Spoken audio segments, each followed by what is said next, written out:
Greetings, Cyberdogs and citizens of the interbubs. This is ReNDoG coming at you in another episode of Minecraft Survival from the Hermitcraft server. How's everybody out there doing today, man? Hope you guys are having a fantastic day wherever you are in planet Earth. Are you guys in the mood for some awesomeness from the Hermitcraft server? Oh, baby, do we have a lot of cool stuff to do in today's episode, my friends. We're going to start off by getting rid of BUMBO RENTONI over here. But we're going to get rid of this Vex in a very interesting way. You see, I kind of like the Vex. I think it's pretty sweet. I kind of want to keep a little something from the Vex prank because it was absolutely epic. I loved it. And we're going to be using a little bit of ReNDoG magic today to deal with this Vex. And then all we're going to have to do is deal with the derp-faced Ren cats over there to finally clear the netherboard of the convex prank. We're also going to be heading over to the Mobilisa project today, guys. Oh, man, am I excited. We're going to be doing a bit of redstone, baby. We have just got a few more things to do with the Mobilisa to get it ready for action. And we're actually going to be playing the Mobilisa project this season. Come hell or high water, the Hermits will play Mobilisa. And we have got a few things that we need to finish off in order to make that happen. So, lots of sweet stuff to do in today's episode, guys. Let's kick things off with an update on the Nether Drive project. Since we were last together, I have managed to add another bunch of items into the Nether Drive. Golden shovels, hoes, swords, pickaxes, axes, boots, helmets, chest plates, and leggings.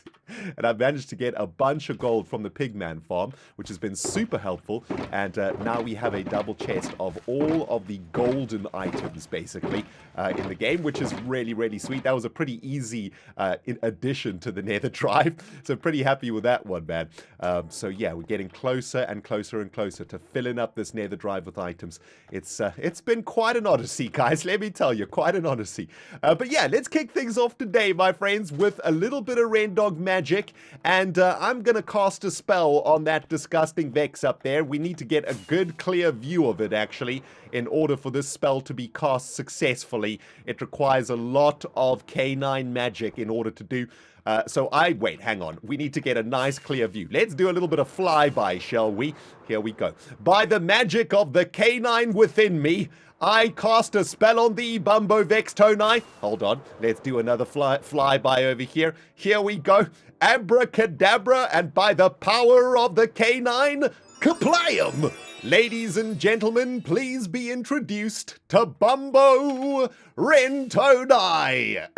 That's right, everybody. I have reversed the magic of the convex and converted this giant beast floating above the netherboard into an orange-black fairy of joy and happiness.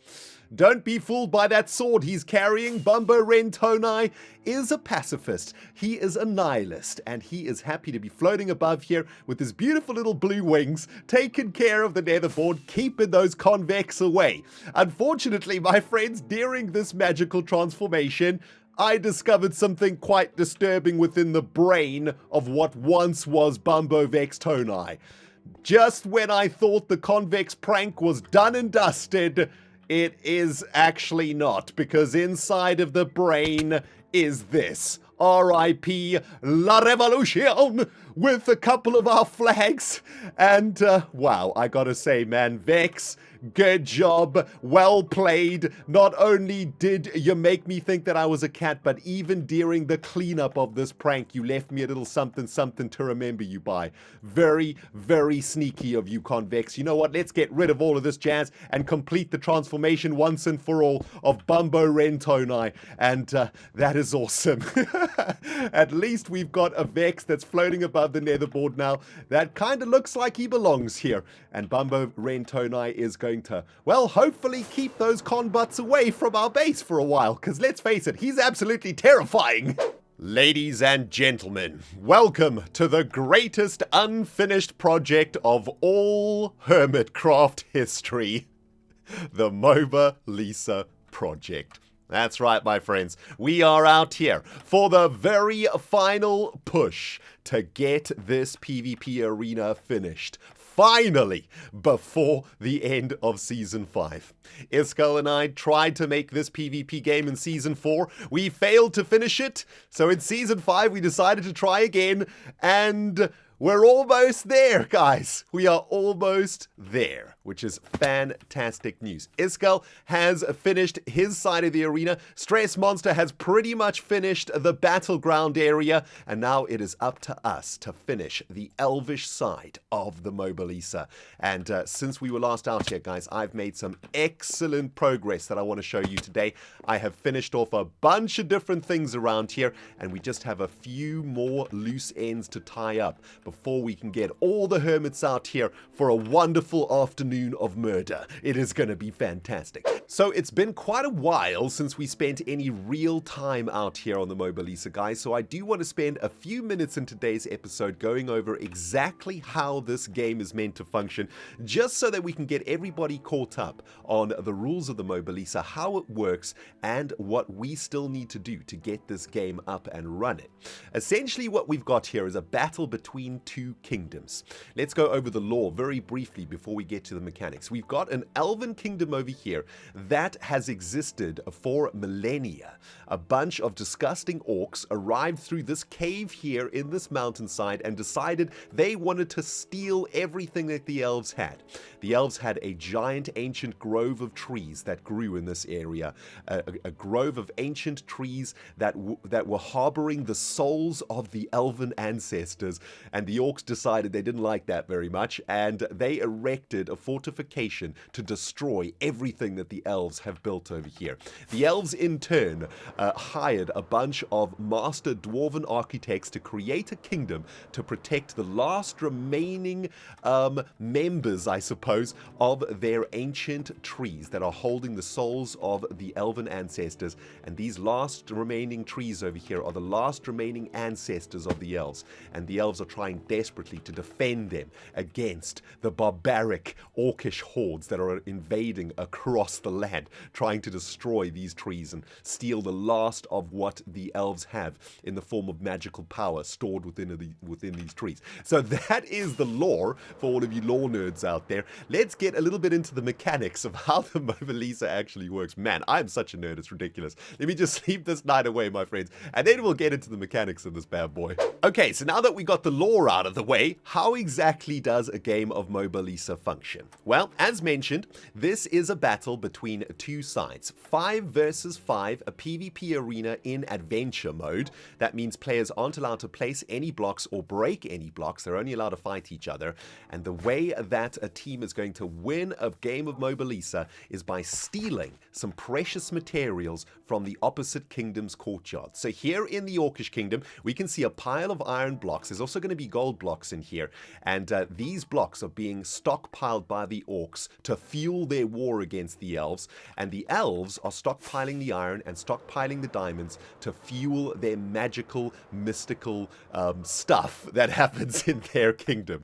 And here we can see the pile of materials on the orcish side, on the elven side of things, rather. So, as the orcs, your goal is to steal all of these blocks and get it back to your kingdom. And as the elves, your goal is to steal all of the blocks from the orcish kingdom and bring them back here safe and sound. The first team that manages to do that wins the round of Mobilisa. Now, that is a very simple win mechanic, guys, but there is a lot more to the game than that, and that is what makes the Mobilisa so exciting and so interesting. What Iskal and I are trying to achieve out here is a MOBA experience, a little bit like League of Legends or Dota, right? And what we've added into the game, and let's go over to Iskal's side of things, because Iskal's actually finished most of these mechanics over here. What we're trying to add into this game is a shop that you will be able to use to buy better tools, better weapons, and better armor to help your quest against defeating your enemy.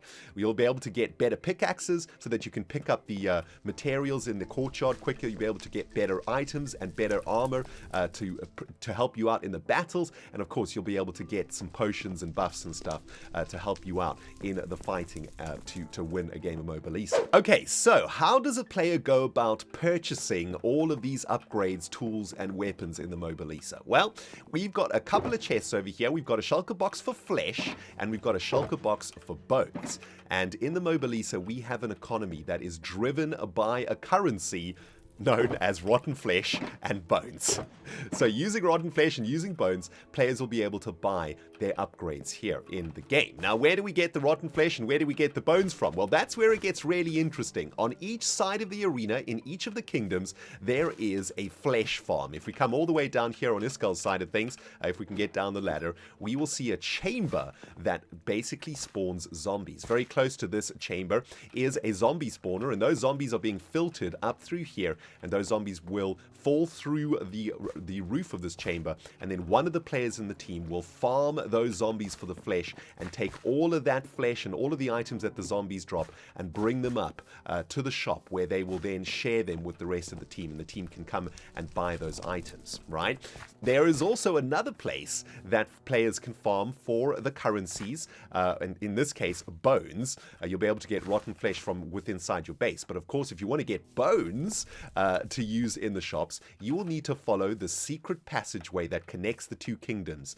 And this secret passageway actually takes players directly into the kingdom, as opposed through the front of the kingdom's doors. And around here somewhere is a skeleton spawner, and we still need to turn that into a grinding chamber. I think it's around here, I guess. There is also another secret passageway on the other side where players will be able to get bones from. And it's a little bit more risky to get bones, of course, so bones are going to be able to give you much better items and upgrades. But here on the Elvish side of things, we also have a flesh grinding chamber, which I've been working on off camera, which I'm going to be showing you in a moment. But that is how the MOBA Lisa's economy works, right? Using flesh and using bones that players will farm from a flesh farm within the kingdoms, or from a bone farm in the secret passageways running along the outside of the kingdoms. They will be able to use that resource to buy for themselves upgrades, weapons, and tools inside of the kingdoms. Now, the way that the battlefield is laid out is very similar to a MOBA. We've got a central lane over here, right, which goes over this bridge. So we've got a choke point in the middle of the battleground. Then we have these secret passageways that run along the sides of the battleground too, that players can sort of sneak through to try and sneak their way into the kingdom.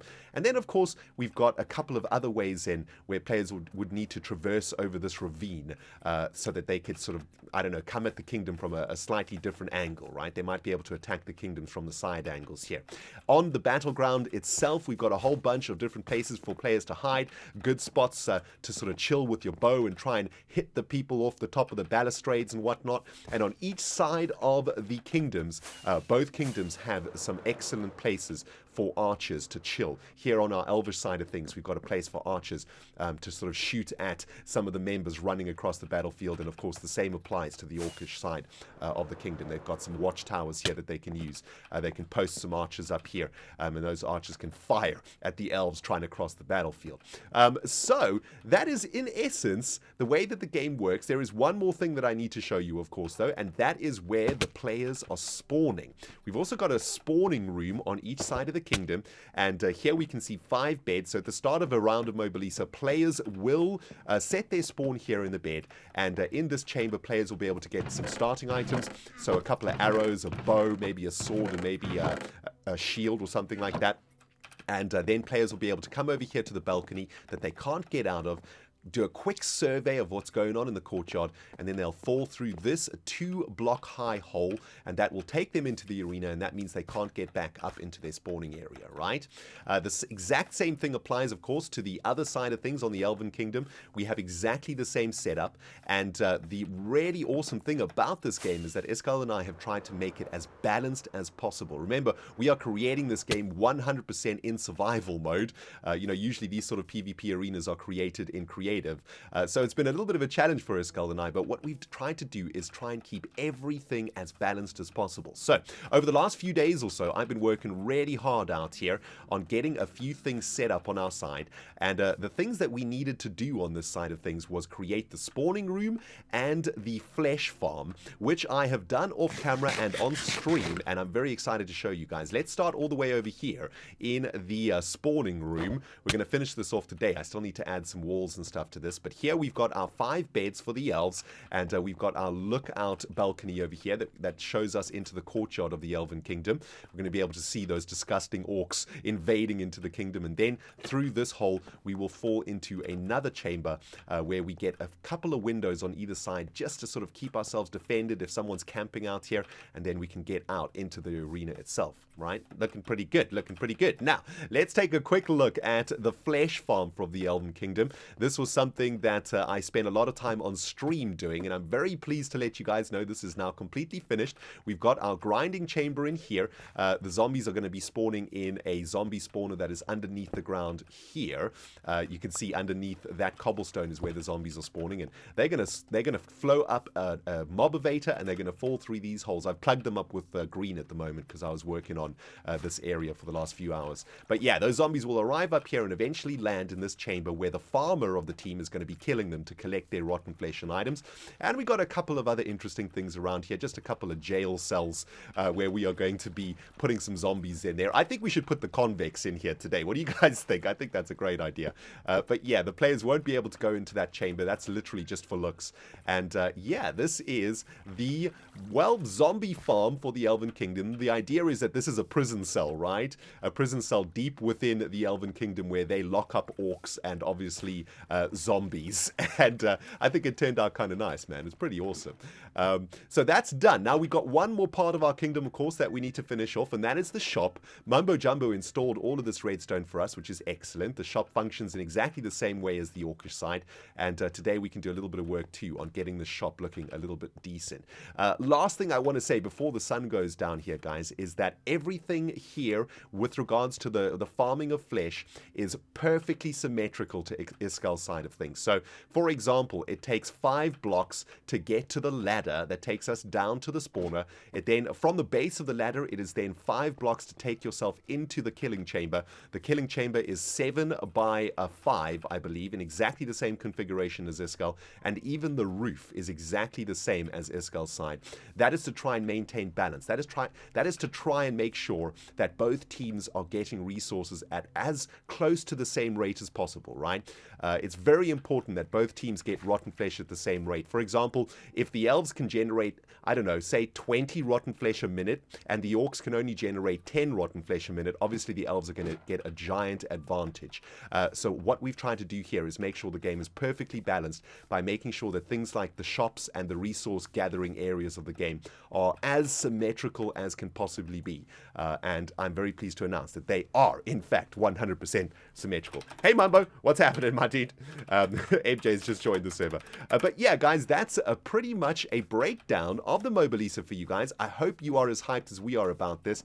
And we're on a final drive out here to get this thing finished off. What I need to do today is finish off the spawning chamber, start working on the shop, and also what we need to do, one of the major things we need to do out here is start lighting the place up so that no mobs are going to spawn during a battle of Mobilisa. A battle of Mobilisa might take 20-30 minutes. Who knows how long it will take? And of course, we don't want any creepers or any of those nasties spawning around here. So that's going to be our major task also, is to do all of the lighting. I'll probably do most of this work off camera and on stream so that we don't have to spend too much time out here. We just want to get this game finished, and we want to get around a Mobilisa going with the Hermits as fast as possible. So we're in all freaking engines go to get this project finished, guys. And I'm going to get a couple of blocks in inventory here, get a couple of these projects finished off with you guys today. And come hell or high water, we will finish the Mobilisa this season. Good news, everybody. The ReNDoG has been super productive this morning. I've got loads of awesome stuff to show you here on the Elven side of the Mobilisa. But before we get to that, please be introduced to Scarbutt and Cubbutt135, now imprisoned within the depths of the Mobilisa for all eternity. And this is what happens to the convicts when they mess with the ReNDoG's dog brain. You stupid idiots. Nice pants, by the way, Scarbutt. They're very fetching. Anyway, there we go. We got a couple of prisoners inside of the prison now, guys. That's absolutely awesome. Even though no one will ever be able to get to them and have a look at them, in our hearts we know that the convicts have been locked away for eternity. The prison here in the elven side is now completely finished. I have plugged up the holes over here to stop those zombies falling down, and our rotten flesh farm for the Mobilisa is now complete. I absolutely love it, man. This jail is looking absolutely disgusting. It's super moist, super damp.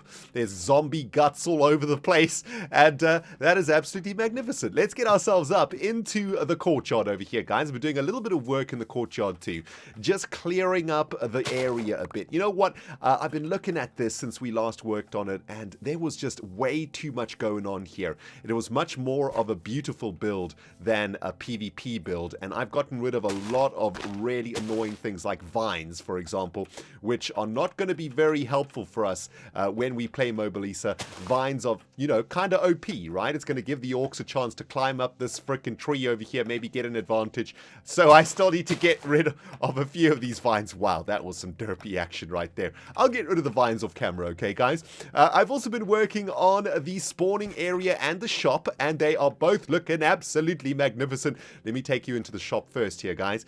There we go, looking absolutely beautiful. I've made a little room in here. It's been a little bit tricky because I've got Mumbo's redstone behind here.